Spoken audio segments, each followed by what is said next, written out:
And so we want to get into Mark Zuckerberg. Now, let me share this with you guys before we actually get into the video. Let me share this with you guys. I want to make sure that we all on the same page.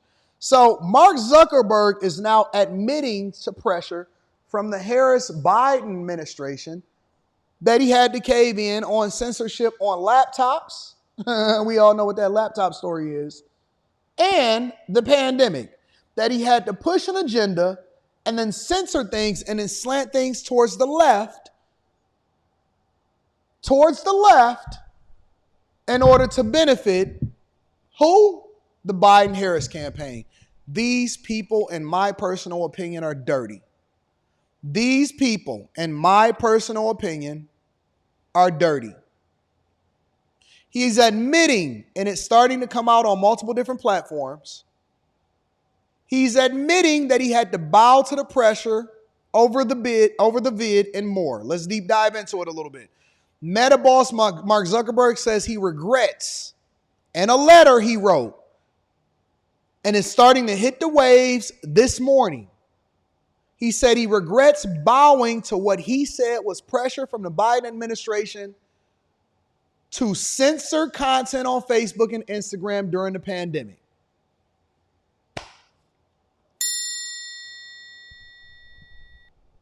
In a letter he sent to the U.S. House Committee chair, that means that you fed up. When you write a whole letter and you send it to the House Committee, the U.S. House, that means that you fed up and you don't want to be bothered no more. You tired of being pressured. You tired of being told what to do. You tired of being controlled. You tired of being manipulated and controlling what's happening during these administrations and during these elections. He said senior officials, including some from the White House, pressured Meta to remove content in 2021.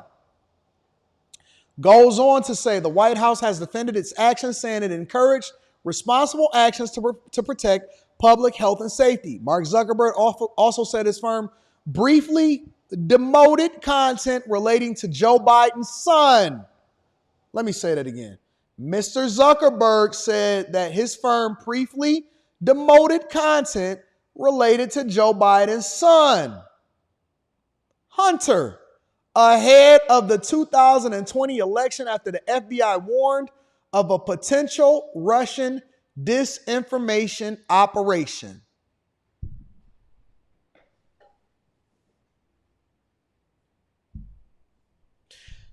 Question: is this not election interference? Do we not see senior officials from the White House pressuring him?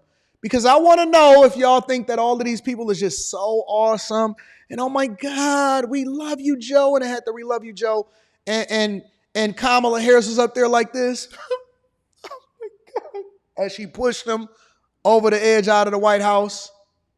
The content did not turn out to be a part of such operation, Mr. Zuckerberg said. Addressing the vid content, Mr. Zuckerberg wrote in 2021, senior officials from the Biden administration, including the White House, repeatedly pressured our teams for months to censor certain vid content, including humor and satire. We made some choices that, with the benefit of hindsight and new information, we wouldn't make today.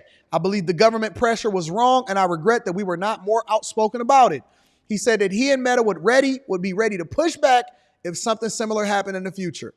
His letter was addressed to Jim Jordan, the chair of House Judiciary Committee, which has been investigating content moderation on online platforms. Republicans said the letter was a big win for free speech. He said in a statement issued to website Politico, the White House stood by its actions.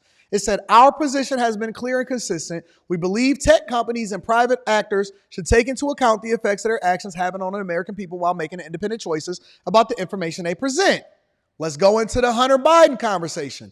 Mr. Zuckerberg's comments on Hunter Biden refer to the story of a laptop that was abandoned by the president's son at a repair shop in Delaware, as first reported by the New York Post. The paper claimed emails found on the computer suggested that his business abroad had influenced U.S. foreign policy while his father was vice president.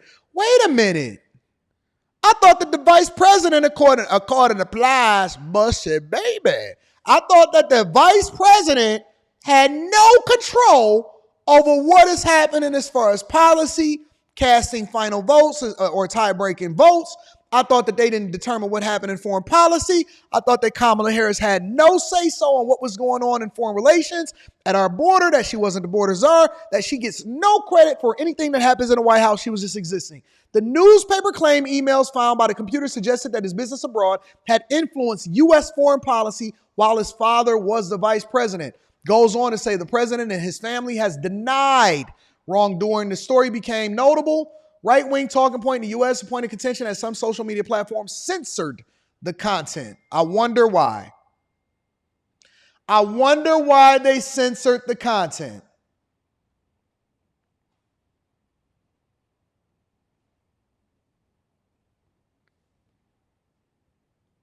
We've changed our policies and processes to make sure, in retrospect, they said they shouldn't have demoted the story, and they've changed their policies and processes to make sure that it doesn't happen again.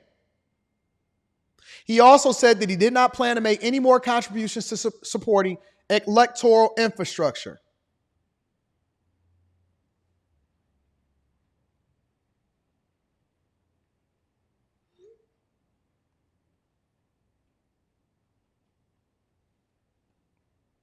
In 2020, he donated $400 million via his philanthropic Zuckerberg initiative, which is intended to help the government offices conduct the election during the pandemic.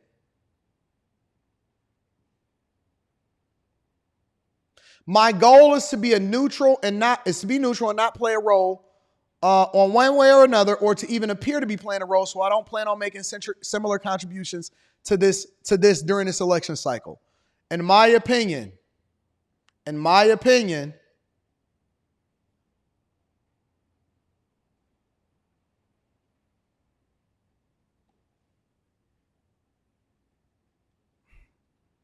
me just play the content. Let me play the stories. I want to get reactions to this.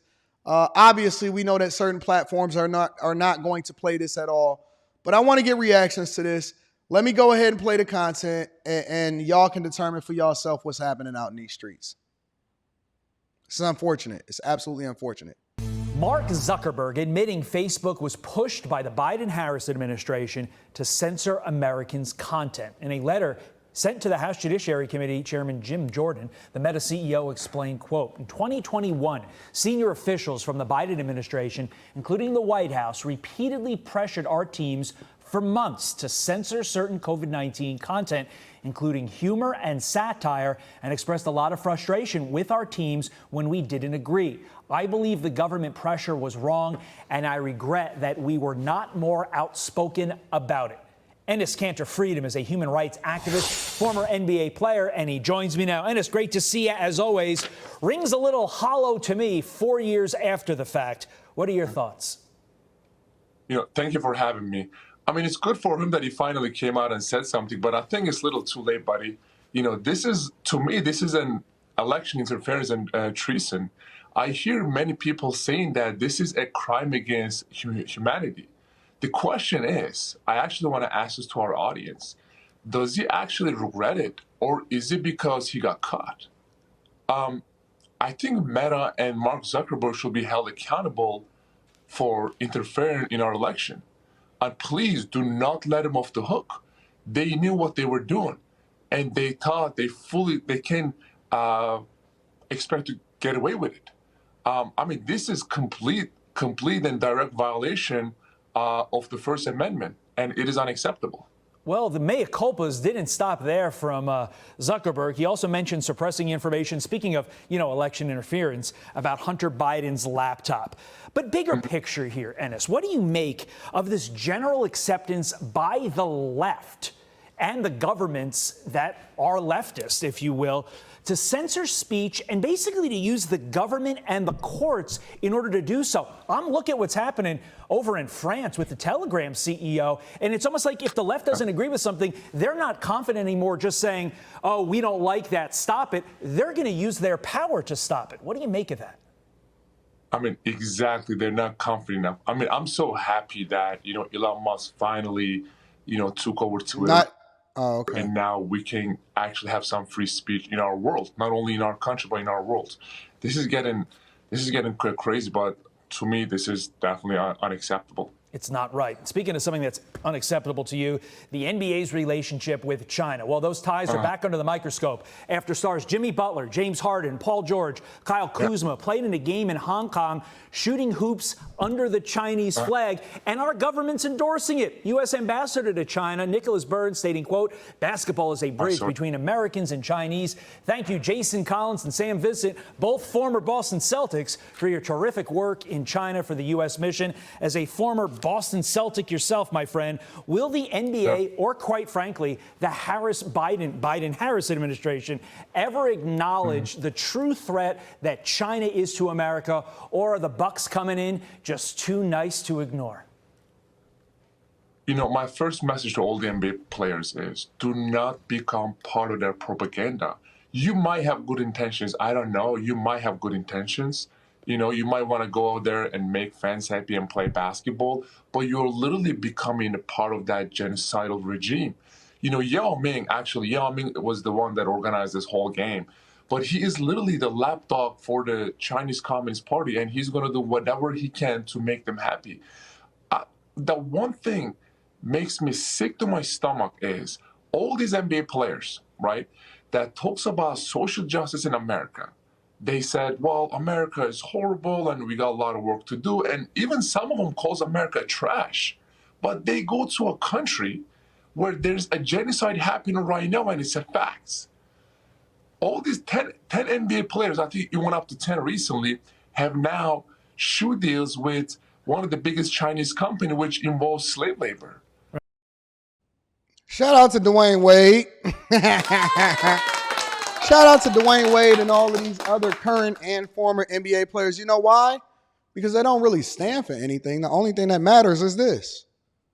For the right amount of this, they'll do anything.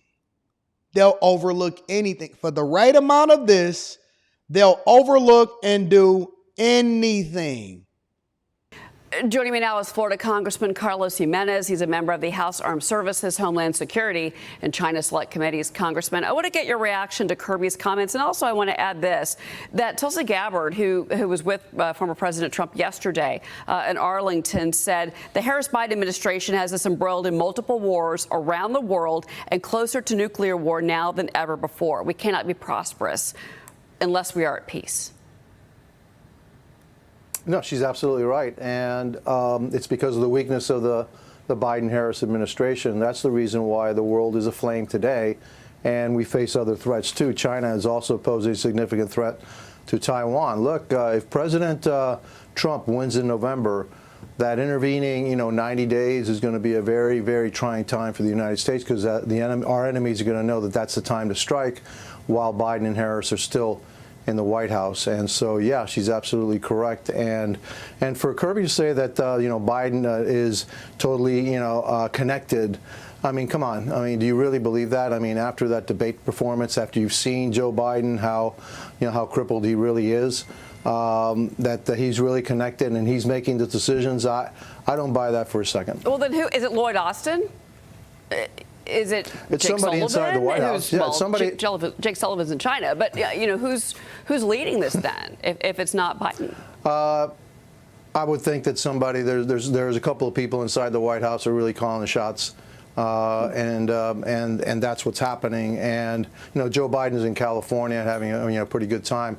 I don't think he's connected at all. To be honest with you, I don't think he has the capacity to be connected at all at this time. And then Harris is even worse.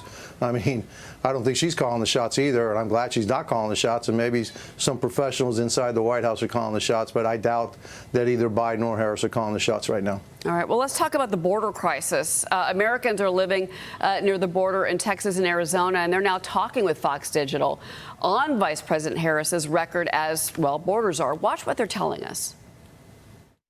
If they get in there, she won't do anything. It's not going to change. It's going to get worse. The gates, so there's no gates. Everything's literally open. People just come across, wait to get picked up, and get sent along somewhere in the U.S. Buy her and get a new one. She's not doing a good job, or she's not putting her time where she needs to be at right now. It's non-existent. So from a scale of 0 to 10, I would give her a 0. The people that's really living through it not the ones that's the Plies, the Steve Harveys, and all of these people. The people that's really living through it, they'll tell you that they suffering. Their towns are being overran. Resources is going into them. Nobody is stopping anybody at the border. Look.